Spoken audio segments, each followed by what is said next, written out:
ईश्वर कृष्ण को कोटि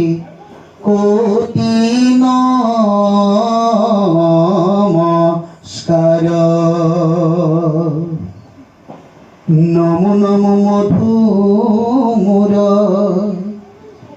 রিপু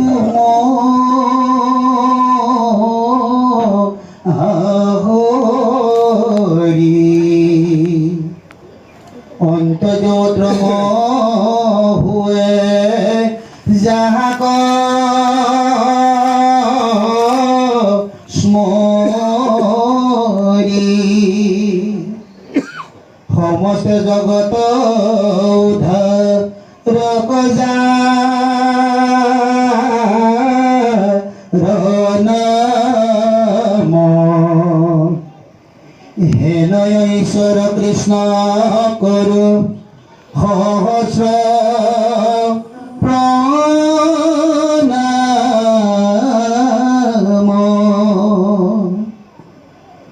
প্রভু ভগবন্ত ভক্তর নবনিধি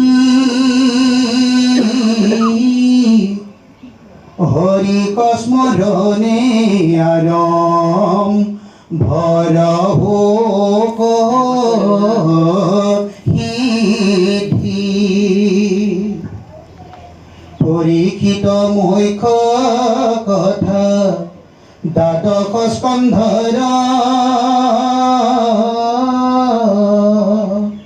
কৃষ্ণর কিঙ্করে ভনে কিঙ্কর কৃষ্ণর প্রথম স্কন্ধর পরা দ্বাদশ পর্যন্তে কহিলা রাজা তমহা মুনিন্দ মহন্তে সংক্ষেপ করিয়া উদ্ধরিয়া তার হার শঙ্করের শিলা কৃষ্ণ চরিত্র প্রয়ার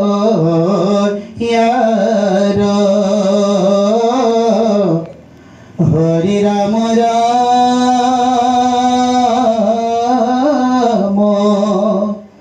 রাম রাম রাম কৃষ্ণ। আজি হৈছে বৈকুণ্ঠ, আজি হৈছে বদৰিকা আশ্ৰম, আজি হৈছে গংগা নদী পাৰ, আজি হৈছে নমিকাৰণ্য ক্ষেত্ৰস্থান। এই স্থানতে আপোনালোকৰ উপবিষ্ট হৈ আছে আপোনালোকৰ সন্ত মহন্ত মহাজন, আপোনালোকৰ নৰূপী নাৰায়ণ, আপোনালোকৰ সজ্জন, আপোনালোকৰ প্ৰত্যেকে মহাভাগৱত স্বৰূপ। সেই জৰিয়তে সমস্ত ভাগৱত প্ৰেমিক বাপাই চৰণত আমি ভক্তিপূৰ্ণ সেৱাৰ নিবেদন কৰিছোঁ। বাপাই সমস্ত ধন্য ধন্য কলিকাল, ধন্য নৰতন ভাল, ধন্য ধন্য ভাৰতৰ পৰীক্ষে এই ভাৰতবৰ্ষত জন্মগ্ৰহণ কৰা জীৱশ্ৰেষ্ঠ মানৱসকলৰ জন্মটো অতিকেই ধন্য বুলি কোৱা হৈছে। কিয়নো দুটা কৰ্ম কৰিলে মানৱ জীৱন সাৰ্থক কৰিব পাৰে। এই দুটা কৰ্ম হৈছে যে ৮১বিধ ভক্তিৰ ভিতৰত ৯বিধ ভক্তিৰ প্ৰধান, যেনে শ্ৰৱণ কীৰ্তন স্মৰণ অৰ্চন বন্দন সখিত দাস্য আত্মনিবেদন আৰু পদসেৱন। এই ৯বিধ ভক্তিৰ ভিতৰত ২বিধ ভক্তি প্ৰধান। এই ২বিধ ভক্তিক নিৰ্গুণ ভক্তি বুলি কোৱা হৈছে, যেনে শ্ৰৱণ আৰু কীৰ্তন। এই দুটা কৰ্ম যি মানুহে কৰিব তেওঁ জীৱনত পুনৰ আকৌ আগমন হ'ব নোৱাৰে, বৈকুণ্ঠৰ চৰণত মুক্তি প্ৰাপ্তি। পিছে শুনাও ভাগ আছে, কীৰ্তন কৰাও ভাগ আছে। মানে কিটো যে শুনিবলৈ যাওঁতে সাৱধান হ'ব লাগিব, কীৰ্তন কৰিবলৈ যাওঁতেও সাৱধান হ'ব লাগিব। মানে ভগৱন্ত গুণনাম শুনিবলৈ যাওঁতে ৰূপ ধ্যান কৰিব লাগিব, আৰু কীৰ্তন ভাগ কৰিবলৈ যাওঁতে ভগৱন্তৰ ৰূপ ধ্যান কৰিব লাগিব, তেতিয়াহে কামত আহিব বুলি কৈছে। এই কথা কোনে কাক কৈছে বাৰু? ভাগৱত একাদশ স্কন্ধত কৃষ্ণই উদ্ধৱক কৈছে, হে উদ্ধৱ, তোমাক ইমান ভক্তি তত্ত্বৰ জ্ঞান দিলোঁ, এতিয়াও তোমাৰ আত্মাৰ পৰা কৰ্মবন্ধন তুমি এৰিব পৰা নাই। সেইকাৰণে তুমি এই কৰ্মবন্ধ বিনাশ কৰিবৰ কাৰণে তোমাৰ বোলে এটাই উপায় আছে। এই উপায়টো হৈছে বৈষ্ণৱ সৎসংগ। এই সৎসংগ স্থান ল'ব লাগিব। পিছে এটা কথা, তুমি কিখিনি কৰ্ম কৰিলে তুমি বন্ধনৰ পৰা মুক্তি হ'ব পাৰা, তাকে মই তোমাক কৈছোঁ, শুনাচোন। উদ্ধৱক সম্বোধি মাতন্ত কৃষ্ণে পাছে,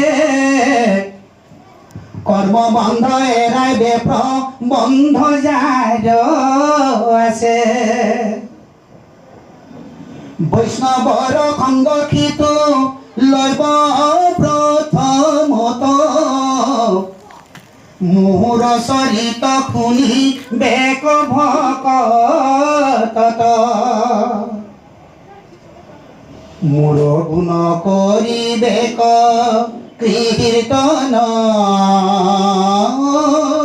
হৃদয়ত মোৰ ৰূপ চিন্তিবে যতন। মোৰ নাম শুনিবা, মোৰ নাম গাবা, কিন্তু ৰূপটো হ'লে মোৰ তোমাৰ হৃদয়লৈ আনিব লাগিব। যদিহে এইটো কৰ্ম কৰা তুমি তেতিয়া কৰ্মবন্ধ বিনাশ কৰিব পাৰিবা। পিছে এটা কথা, এই ভাগৱত ক'ত আছিল, কেনেকৈ আহিলে, কেনেকৈ আমি সবে এতিয়া চৈতন্য কৰিব পাৰিছোঁ, সকলোৱে জানে, হ'লেও কৈ থৈ যাব লাগিব। এই ভাগৱত আছিলে অনাদি নাৰায়ণৰ ওচৰত 4 শ্লোকত মহাভাগৱত তত্ত্ব কথা ব্ৰহ্মাদেৱৰ আগত ব্যক্ত কৰিছিল। ব্ৰহ্মা পাই দেৱকী নাৰদৰ আগত প্ৰকাশ কৰিছিল, নাৰদে পাই বেদৰ ব্যাসৰ আগত প্ৰকাশ কৰিছিল, বেদৰ ব্যাসে পাই ব্যাসৰ পুত্ৰ শুকমুনিক এই মহাভাগৱত তত্ত্ব কথা প্ৰকাশ কৰিছিল। আৰু শুকে পাই কলিযুগৰ শ্ৰেষ্ঠ ৰজা পৰীক্ষিতক সিংগীমুনি অভিশাপ, যি ৰজাই আমাৰ দেউতাৰ ঘৰত এই মৰা সৰ্পটো আহিলে, এই মৰা সৰ্পটোৱে তক্ষক হৈ 7 দিনৰ ভিতৰত এদিন দংশন কৰক বুলি সৈনিকমুনি পুত্ৰ সিংগীমুনিয়ে দিলে অভিশাপ। এই অভিশাপৰ পৰা তেওঁ যেতিয়াই কথা শুনিলে, শুনাৰ লগে লগে দুখ বেজাৰে গৈ গংগা নদীৰ পাৰত বহি থাকিল। আৰু ৰাজ ঋষি, ব্ৰহ্ম ঋষি আদি কৰি এই ঋষিসকলে ধ্যানৰ সমস্ত তত্ত্ব কথা পালে। পৃথিৱীত যেতিয়া ৰজা নাথাকিব, অৰাজকতা সৃষ্টি হ'ব, আমিও থাকিব নোৱাৰিম। সেয়ে ৰজাক বচোৱাৰ উপায় মানি সকলো ঋষিসকল একে ঠাইতে গোট খালে। শেষত শুকমুনি আহি পালে আৰু শুকক গুৰু দায়িত্ব অৰ্পণ কৰিলে। আৰু শুকে ভাগৱতৰ কথা প্ৰথম স্কন্ধৰ পৰা 12 স্কন্ধলৈকে ভাগৱতৰ কথা কৰি গ'ল। পৰীক্ষিত সুন্দৰভাৱে শুনিলে, আৰু এজনে আঁতৰ পৰা শুনি আছিল, সেইজন হ'ল শুক। পৰীক্ষিত ৰজাই ভাগৱত কথা শুনি তেওঁ মুক্তি সাধন কৰিলে। আৰু এজনে আঁতৰ পৰা শুনিছিলে, সেইজন হ'ল নাম, তেওঁৰ নামটো হৈছে যে সুত, তেওঁ আন এটা নাম হৈছে উগ্ৰসভা। উগ্ৰসভা, সুতৰ আন এটা নাম হৈছে উগ্ৰসভা। উগ্ৰ অৰ্থটো হ'ল তীক্ষ্ণতৰ চোকা, তীক্ষ্ণতৰ চোকা উগ্ৰ। আৰু সভা অৰ্থটো হ'ল শুনাত হ'লে তীক্ষ্ণতৰ চোকা বুলি কৈছে। কি শুনা? ভাগৱতৰ কথা শুনা, কৃষ্ণ গুণনাম। সেইকাৰণে তেওঁ উগ্ৰসভা বুলি কোৱা হৈছে। এতিয়া আপোনাৰ হ'ব উগ্ৰসভা হ'ব লাগিব, আপোনাৰ শুনাত তীক্ষ্ণতৰ হ'ব লাগিব, তেতিয়াহে কামত বহি হ'ব ইয়াত বহি থকা। আৰু শুনি পিনি কৰ্মখিনি কৰিব লাগিব। এৰাটো এৰিব লাগিব, ধৰাটো ধৰিব লাগিব, তেতিয়াহে ইয়াত বহি থকা কামত আহিব। এতিয়া সেই সুত দেউতাকৰ নামটো কি? কি কয়? উগ্ৰসভা দেউতাকৰ নামটো?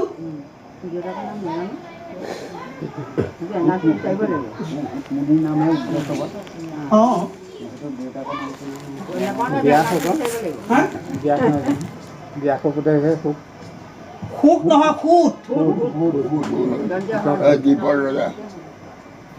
সুতৰ দেউতাকৰ নাম লোমহৰ্ষণ। লোমহৰ্ষণৰ পুতেক হ'ল সুত, আন এটা নাম হ'ল উগ্ৰসভা।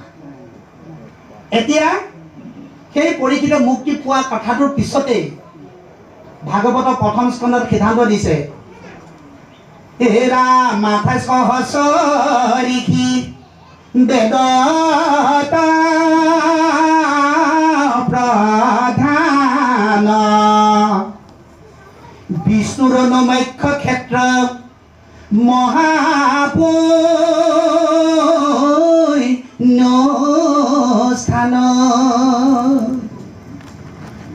মান্য কৰি সুত কপা তিলাস তথা অখৌনক প্ৰমুখে শুনে ভাগৱত কথা।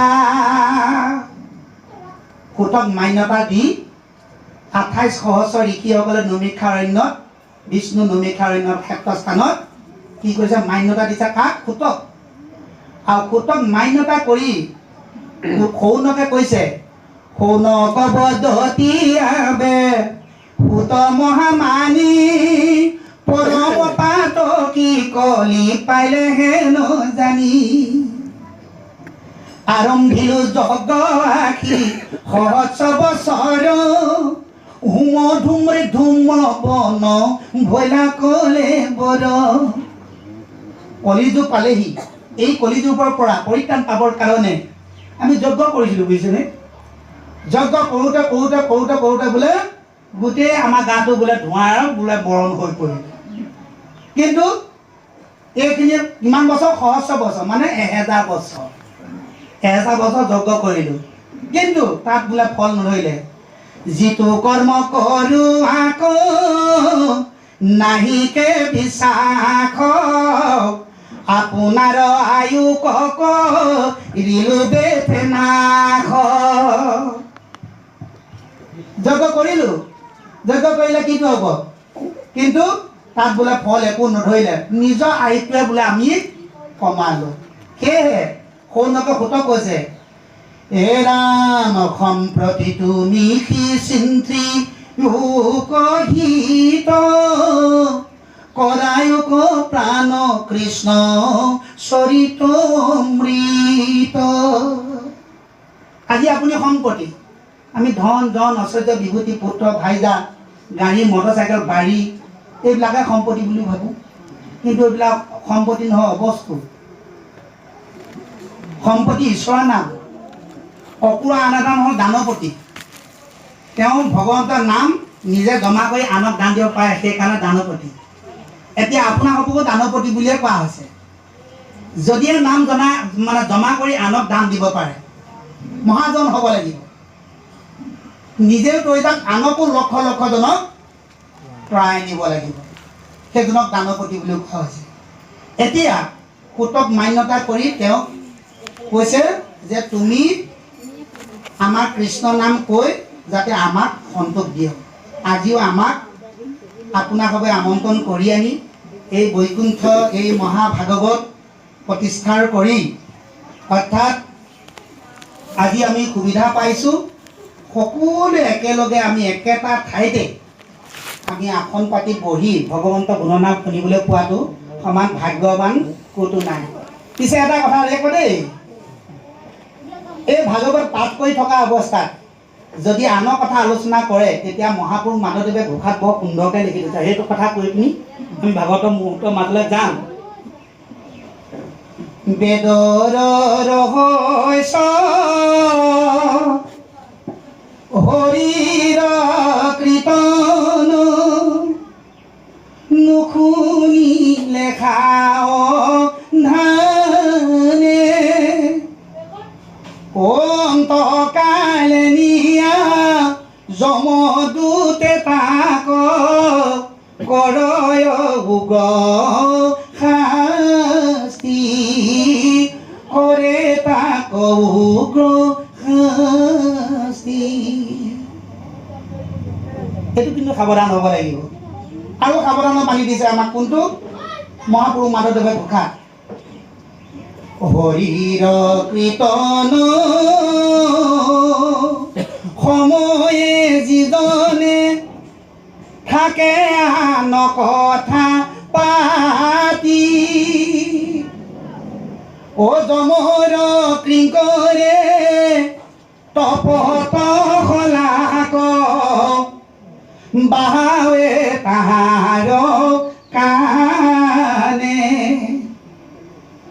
বাহাৱে তাহাৰ কানে সেইকাৰণে সমস্তজনৰ চৰণলৈ প্ৰণিপাত জনাই আমি ভাগৱত দ্বাদশ স্কন্ধ পৰম শ্ৰদ্ধা এই জোনাই জিলা শাখাৰ ক্ষীৰমুকুট স্বৰূপ কান্দাৰী স্বৰূপ সন্মানীয় সভাপতি প্ৰভুজনাই আমাৰ ভাগৱত দ্বাদশ স্কন্ধ ভাগৱত চৈতন্য কৰিবৰ কাৰণে আমাক তেখেতে আগবঢ়ালে আৰু তেখেতৰ চৰণত জয় জয়তে প্ৰণিপাত জনাই এই বৈকুণ্ঠ ক্ষেত্ৰত উপবিষ্ট হৈ থকা মহা ভাগৱত স্বৰূপ সন্ত মহন্তৰ স্বৰূপ সন্মানীয় বা পাই চৰণত প্ৰণিপাত জনালোঁ সেৱক সেৱিকা দেশৰ ধৰণী ধৰোতা তেখেতলোকৰ চৰণত সন্মান জনাই প্ৰণিপাত জনালোঁ লগতে ধ্ৰুৱ স্বৰূপ প্ৰহ্লাদ স্বৰূপ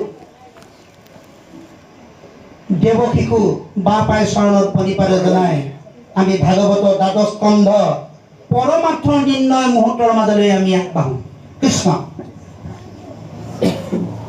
এৰা মেঘব কথাত যেবে এৰা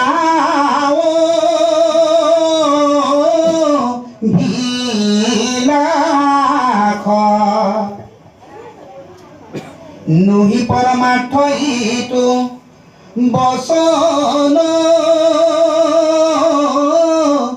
বিনাশ যাহাক শুনিলে হুৱে কৃষ্ণ ভগতি ও কহু পৰমাৰ্থ কথা শুনিও নিপতি কোনে কৈছে কোকে পৰীক্ষিত কৈছে হেৰা পৰীক্ষিত তোমাক ভাগৱত পৰমাৰ্থ নিৰ্ণয় কথা প্ৰকাশ কৰিবলৈ ওলাইছোঁ কিন্তু এটা কথা এই পৰমাৰ্থ নিৰ্ণয় যাহাক শুনিলে হয় কৃষ্ণত ভগতি এই পৰমাৰ্থ নিৰ্ণয় ভাগৱতৰ ৰহস্য কথা শুনিলে কি হয় কৃষ্ণত ভগতি হয় বুলি কৈছে আৰু যদিহে ভগতি হয় তেন্তে কহু পৰমাৰ্থ কথা শুনি শুনি কঠি যদি কৃষ্ণ কথা ক'লে ভকতি বাঢ়ে তেতিয়াহ'লে এই ইয়াৰ যিটো গুহ্য তত্ত্বৰ কথাখিনি মই ক'বলৈ আগবাঢ়িছোঁ কিন্তু সাৱধানে শুনিব লাগিব একান্ত ভকত খবে আজি প্ৰীতি ভাবি ঔ তুম শ্লোকৰ গুণ যশ গাৱে তাকম্বাৰ সমীপত থাকি থিৰচিতে ও ভৰিৰ কনক কৃষ্ণ চৰিত্ৰ অমৃতে প্ৰতিনিতে সততে নিয়া কৃষ্ণ যশ ও পজিবে তেবে খে কৃষ্ণত প্ৰেম ৰখ পৰম নিৰ্মল হৈবে কৃষ্ণত ভকতি কয়ো পৰমাৰ্থ তত্ত্ব তোমাত ভকতি যাহাৰ কৃষ্ণত ভৈল ভগতি অচল তাহারে খে গুচিল নরম হামল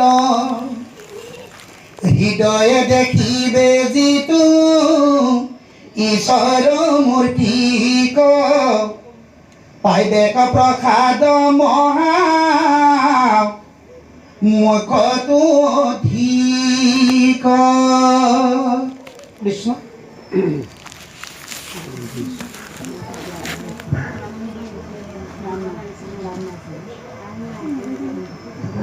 কৃষ্ণ ইকক যে একান্ত ভকত হবে আজি প্ৰীতি ভাবে উত্তম শ্লোক গুণ যশ সদা গাৱ এতিয়া একান্ত ভকতনো কোনজন আমি সেই মুহূৰ্ত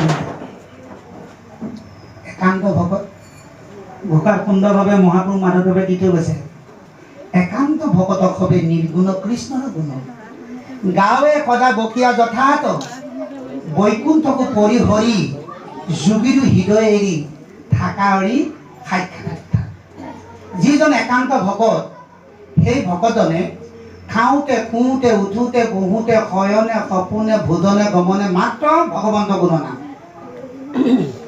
আৰু তেওঁ একেবাৰে মৰাৰ দৰে কোনোবাই গালি খপনি পাৰিলেও একেবাৰে তেওঁৰ লগত উত্তৰ নিদিয়াকৈ হ'ব বাৰু তুমিয়ে জানিছা তুমিয়ে কৈছা হ'ব তাৰপিছত যি মানে সিদ্ধ কৰি দিছে তাকে পঞ্চামৃত বুলি খাইছে নিমখ যদি বেছিকৈ দিছে কি বনাই দিলে নেকি ৰ'দা নিমখ এইবুলি নকয় আকৌ জানাই জানে বাৰু তাৰমানে তাকে পঞ্চামৃত বুলি আত্মাই সহ্য কৰালৈকে দুগৰাকী খালে তাৰপিছত লাহেকৈ এৰি থৈ গ'লে এৰি দিলে গম পাব না এগৰাকী ইজনৰ হ'লেই কাম ক'ত গণ্ডগোল গম পালেই নহয় মই কেলৈ নাজানিব একে দেহ অংগ মানে আধা আধা নহয় জানো বাওঁৱে এফালে কোঁৱে এফালে নহয় জানো বাৰু সেইকাৰণে অৰ্ধাংগিনী বুলি কোৱা হৈছে তাৰপিছত সেইজন বাপে আকৌ আইগৰাকীকিতে সেইখন যুদ্ধখন নালাগে আৰু যে ইমান টকা পইচা খৰচ বছ কৰি আনি তুমি প্ৰসাদমুঠিও শুদ্ধকৈ বনাই দিব নোৱাৰা কাম কেলৈ হোৱা নাই আইগৰাকী অসতী হৈছে অসতী হোৱাৰ কাৰণে অন্নত পৰিচয় নাইকিয়া হৈছে অন্ন পৰিচয় হ'লে মানে নিমখ চোকা নিসিজা ধোপা গুণ্ডা এইবিলাক নহয় নহয় অন্ন পৰিচয় লাগিব অন্ন পৰিচয় যিসকল আই থাকিব তেওঁলোকৰ প্ৰসাদ একেবাৰে পঞ্চামৃতৰ দৰে হ'ব আৰু সেইগৰাকী আয়ে স্বামী দেৱতাক সেৱাভাগ নোলোৱাকৈ তেওঁ প্ৰসাদ বনাবলৈ কেতিয়াও নাজানে স্বামী দেৱতা নাই যেনিবা গুৰু গৃহত সেৱা নকৰাকৈ তেওঁ কেতিয়াও প্ৰসাদ নবনায় সেইকাৰণে কৃষ্ণ অৰ্জুনক কৈছে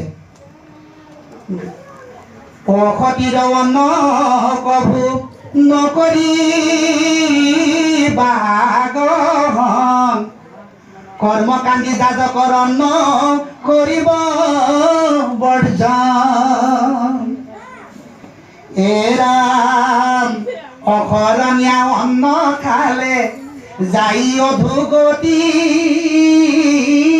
মিছলীয়া অন্ন খালে নাই গতি এতিয়া অসতীৰ অন্ন কোনবিলাক অসতীৰ অন্ন কভু নকৰিবা গ্ৰহণ গুৰু খাই নাই দেউ খাই নাই নাম খাই নাই ভকত সেৱা নাই শহু খাওঁ সেৱা ভক্তি নাই স্বামী গুৰু সেৱা ভক্তি নাই সেইগৰাকী আই বোলে প্ৰসাদ আপুনি গ্ৰহণ নকৰিব আৰু দেখা যায় তেওঁ আজিকালি ওলোৱা দীঘল চোলাবিলাক তোৰ পৰা মূৰলৈকে টপ কৰি থকা ৰয়েল ড্ৰেছটো পিন্ধি থাকে অসতী ড্ৰেছ পশ্চিমীয়া সংস্কৃতি জানিবই আৰু তেওঁ এটা ঠাণ্ডা পানীও খাব নাই বুজিছেনে সেয়া হ'ল অসতী অন্ন তাৰপিছত মিছলীয়া মানে প্ৰসাদ মিছলীয়া প্ৰসাদ কোনো বিশ্বকৰ্মা পূজা আহিলে বিশ্বকৰ্মা পূজা পাতিব কৃষ্ণ জন্মাষ্টমী পাতিব নানা ধৰণৰ পূজা পাতল কৰা হ'ল মিছলীয়া অন্ন সেইখন গৃহত প্ৰসাদ খাবলৈ পাওঁ তাৰপিছত অসৰণীয়া হাতে প্ৰসাদ খাবলৈ পায় সতী প্ৰসাদ খালেই ভক্তি বেবিচাৰ হ'ব বুলি কৈছিল মহাপুৰুষ মাধৱদেৱে তাকে কৈছে অন্ন জনিত কিছু নকৰে বিচাৰ জাতি পুলহ কৰিল ভস্ত তাৰপিছত বৈষ্ণৱ বেশত ধৰিয়া পুৰয় বেদ পন্থ কৰি নষ্ট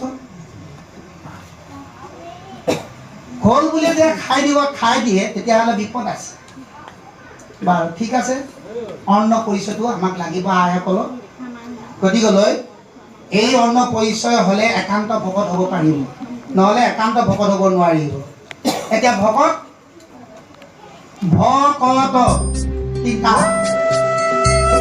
এই তিনিটা মহাপুৰুষ শ্ৰীমন্ত শংকৰদেৱ গুৰুজনাই